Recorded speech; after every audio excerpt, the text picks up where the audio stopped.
Squad बना था और जो पिछले दिनों विधानसभा में जिस लहजे में बात करी, एक मामले में बिल्कुल स्पष्ट है कि महिलाओं, बहनों, बच्चियों के मामले में जीरो टॉलरेंस की नीति है। कोई सद्भावना एक्सप्रेस का इशारा नहीं, बल्कि बुलेट ट्रेन चलाने की जो मुख्यमंत्री की बात है वो इकबाल जो है उनका उसका इशारा करती है और उसकी तस्वीर जमीन पर भी देखने को मिलती है, जहां पर कल के दिन मुख्यमंत्री से पीड़िता की मां मिली और आज एक्शन ही एक्शन है। कल पुलिस वालों पर कार्रवाई हुई तो आज के दिन एक्शन देखने को मिला है। आज के दिन यहाँ पर एलडीए की आज के दिन लगातार जो डेवलपमेंट अथॉरिटी की टीमें थी वो टीमें पहुंचती हैं। इसके अलावा अलग अलग जो जांच की टीमें थी, चाहे वो खाद्य विभाग की हो, अलग अलग विभाग की टीमें वहां पर पहुंचती हैं और इन सब के बीच में बुलडोजर का एक्शन देखने को मिलता है। फूड प्रोडक्ट की क्वालिटी को लेकर अधिकारी बड़े हैरत में कि ये तो तबीयत खराब कर देने वाली चीज है। वो प्रोडक्ट्स को सील करते हैं, उसके बाद टीमें पहुंचती हैं, बुलडोजर लेकर पहुंचती हैं। 2 बुलडोजर लगते हैं और बमुश्किल आधे घंटे में जो बैकबोन था सपा के इस भदरसा के प्रमुख का, उसके इकोनॉमी के बैकबोन को तोड़कर समतल कर देती है और इसके बाद तालाब के पास जो बिल्कुल कमर पर सीधे वार किया गया है, जैसा कि आप कह रहे हैं। अजय, हमारे साथ प्रगति भी लगातार जुड़ी हुई है। प्रगति, आप देख रही थी वो तमाम जो पोस्टर चस्पा किए गए कार्रवाई से पहले, क्या लिखा था उनमें? और अभी हम ये समझे कि जिस तरह से जमीनों को हड़पा गया है, कब्जा किया गया है, और जगह भी ये बुलडोजर एक्शन देखने को मिलेगा। प्रगति, बिल्कुल यहाँ पर बात कही जा रही है कि जो भी और अवैध ठिकाने बताए जा रहे हैं, अवैध जमीन जिन पर मोहित खान ने कब्जा किया हुआ है, उन पर भी एक्शन लिया जाएगा। अगर मैं इस बेकरी वाली जगह की बात करूं तो आप देखेंगे बगल में और भी प्रॉपर्टीज हैं, बगल में बैंक भी है, तो बहुत डेटा होता है बैंक का। अभी हम टीम से बात भी कर रहे थे, उनका कहना है कि एकदम ऐसे शिफ्टिंग नहीं हो पाएगी, 7 दिन का समय दिया गया है। उस बीच ये अपना जो भी सामान है, डेटा विद कंप्यूटर, ये अपना सामान शिफ्ट करेंगे और उसके बाद एक्शन लिया जाएगा। इस बेकरी पर भी जो प्रगति, आप जरा एक बार पूरे कॉम्प्लेक्स की तस्वीर दिखाएं दर्शकों। ये वो कॉम्प्लेक्स है जो जिस पर कब्जा करके, जमीन पर कब्जा करके मोहित खान ने 3 मंजिला कॉम्प्लेक्स खड़ा कर लिया। प्रगति, जरा पूरी तस्वीर दिखाइए कॉम्प्लेक्स की, तमाम दुकानें, A1 बेकरी भी है मोहित खान की। प्रगति, तस्वीरें दिखा देते हैं, एक बार पूरी तस्वीर दिखाते हैं। ये वही कॉम्प्लेक्स है जहां पर एक नहीं कई दुकानें हैं और इसमें से एक दुकान A1 बेकर्स नाम से, यहां पर देखिए प्रॉपर्टी पर जहीर खान नाम लिखा हुआ है। वो इसलिए है, आप देख सकते हैं लेफ्ट साइड लिखा हुआ है, जूम इन करिएगा पंकज, वो इसलिए क्योंकि जब हमने ग्रामीणों से बातचीत की तो उन्होंने बताया मोहित खान का चचेरा भाई है, कजिन है, जिसके नाम पर ये प्रॉपर्टी है और मोहित खान इसमें अपनी दुकान संचालित करता था। आपको अब वो लोकेशन भी दिखा देते हैं जहां पर एक्शन हुआ। अजय भी आपको बता रहे थे, जो 2 जेसीबी यहां पर पहुंची थी। आप देख कैसे ये 3 मंजिला कॉम्प्लेक्स भी खड़ा किया गया है बिना किसी एक तरह से कब्जा करके, और इस पर भी कार्रवाई होगी। बहुत शुक्रिया अजय और प्रगति जुड़ने के लिए और जानकारियां देने के लिए। तो अजय और प्रगति बता रहे थे, मोहित खान वो शख्स जिसने 3 मंजिला इमारत भी खड़ी कर ली, बच्चों का शोषण भी कर दिया, लेकिन अभी तक सपा की चुप्पी बरकरार है, कोई कुछ नहीं बोल रहा। कौन है ये शख्स जिसके लिए इतनी पैरवी सपा की ओर से हो रही है? पहले आप ये समझ लीजिए, सपा का ये भदरसा नगर अध्यक्ष है मोहित खान, सपा का जिला अध्यक्ष भी रह चुका है, यानी बड़ी जिम्मेदारी भी संभाल चुका है। सांसद अवधेश प्रसाद का करीबी बताया जाता है, चुनावों के दौरान बहुत बार अवधेश प्रसाद के साथ देखा गया है।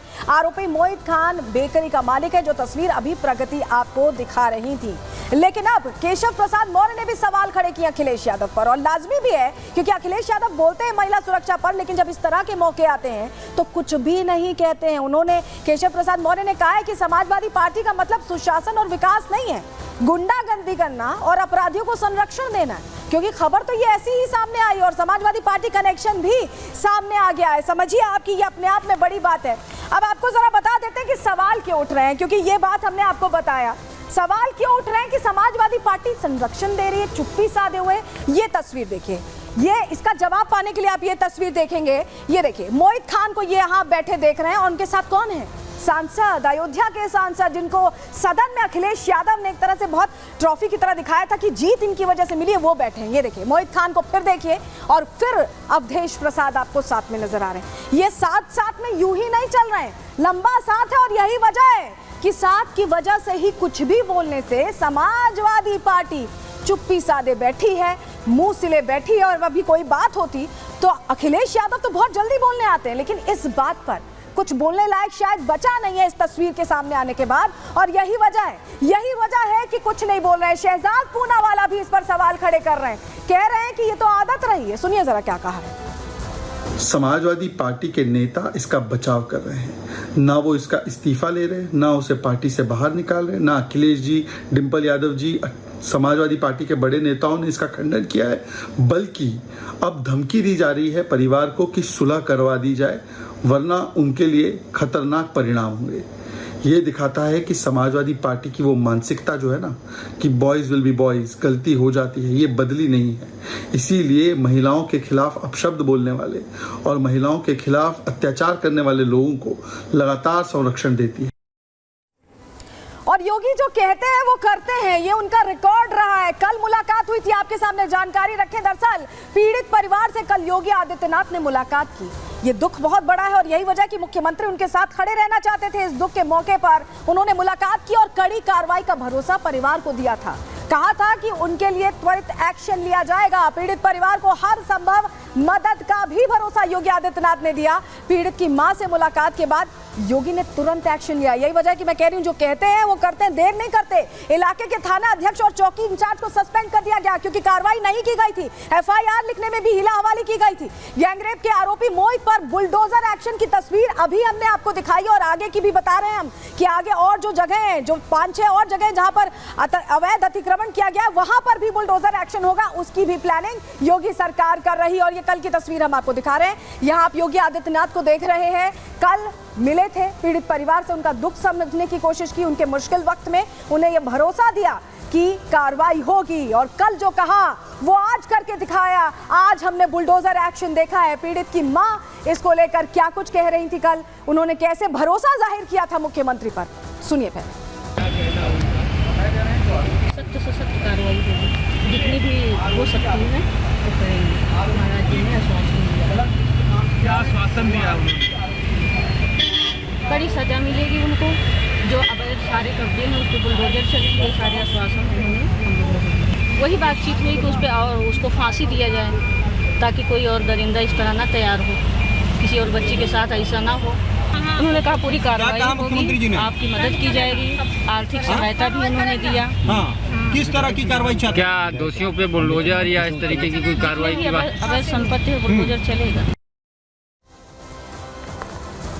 तो यहाँ पर हमने देखा कि कैसे समस्या को सुना भी गया और तुरंत उसका निवारण भी करने की कोशिश में लग गई है योगी सरकार। लेकिन आपको बताएं, निषाद समाज से आती थी ये बच्ची जिसके साथ दुष्कर्म किया गया, सामूहिक दुष्कर्म किया गया। और ऐसे में संजय कुमार निषाद भी मुलाकात करने पहुंचे परिवार से।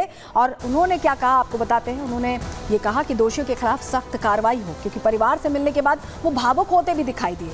न्याय के लिए पीड़िता के साथ हैं। आरोपियों को फांसी की सजा की मांग भी संजय निषाद करते दिखाई दिए। निषाद समाज के लिए आवाज उठाएंगे ये भी कहा, और ये भी कहा कि सपा कार्यालय में जाकर धरना प्रदर्शन करेंगे, क्योंकि समाजवादी पार्टी कुछ भी बोलने से अभी भी बच रही है। किस तरह से परिवार से मिलने के बाद भावुक हो गए संजय निषाद, सुनिए। बस इतनी उम्मीद रखता हूं कि मैं अपने समुदाय का किस तरीके से उनका सुरक्षा दे सकता हूं। अपने समाज का इस तरीके का अत्याचार मैं नहीं होने देना चाहता हूं। मैं सभी पार्टी से अपील करूंगा, अत्याचारी का कोई जाति नहीं होता है, उसका साथ न दे। और ऐसे अत्याचारियों के खिलाफ मैं समाजवादी पार्टी में उसके कार्यालय में जाकर धरना दूंगा कि ऐसे समाजवादी पार्टी से नारा देने वाले सांसद को पार्टी से बाहर करें और उसे उनकी सदस्यता समाप्त हो जाए। जो इस सांसद ने उसका उनके लिए पैरवी की है, पूरे के पूरे उसके मुकदमा नहीं होने दिया। कई दिन तक वो 13 साल की बच्ची है। 13 साल की बच्ची कहाँ जाएगी, कहाँ मुँह दिखाएगी? और किस तरीके से ये मेरे समाज के ऊपर अत्याचार हो रहा है, इसमें किस तरीके से होगा? अंग्रेजों से लड़ा, मुगलों से लड़ा, आपकी अत्याचारियों से कैसे लड़ा जाएगा? मैं समाज से अपील करता हूँ कि ऐसे लोगों के खिलाफ खड़ा हूँ और अपने न्याय के लिए मेरा साथ दें। इतना सब कुछ हो गया अयोध्या में। अखिलेश यादव की चुप्पी अब तक नहीं टूटी, लेकिन अवधेश प्रसाद अब बोल रहे हैं, लेकिन अभी भी संवेदना नहीं दिख रही है उनकी बातों में। दरअसल जो बातें वो कह रहे हैं उससे लग ही नहीं रहा कि उन्हें अंदाजा भी है कि क्या बीती है उस परिवार पर। जरा सुनिए क्या कहा है उन्होंने। आपको बताते पहले पॉइंटर्स बता देते हैं कि अवधेश चुप्पी तोड़ तो रहे हैं, लेकिन कह क्या रहे हैं, अभी भी खेल खेल रहे हैं। सपा सांसद अवधेश प्रसाद का बयान जो आया है उसमें उन्होंने कहा कि अयोध्या गैंगरेप पर आरोपी मोहित खान का वो बचाव करते दिखाई दिए। आरोपियों का डीएनए टेस्ट करवाया जाए, ये मांग कर रहे हैं वो कि डीएनए टेस्ट करवाया जाए। और सच जानने के लिए डीएनए टेस्ट करवाना जरूरी है, राजनीति नहीं जांच का समय है। रेप के आरोपी मोहित के साथ फोटो पर भी उन्होंने सफाई दी है, लेकिन इस पूरे प्रकरण के दौरान बोलते हुए कहीं भी उनके अंदर वो संवेदना नहीं दिखी जो पीड़ित परिवार के लिए दिखनी चाहिए थी। सुनिए अवधेश प्रसाद को। इस घटना से संबंधित जो भी लोग हैं उनकी विवेचना की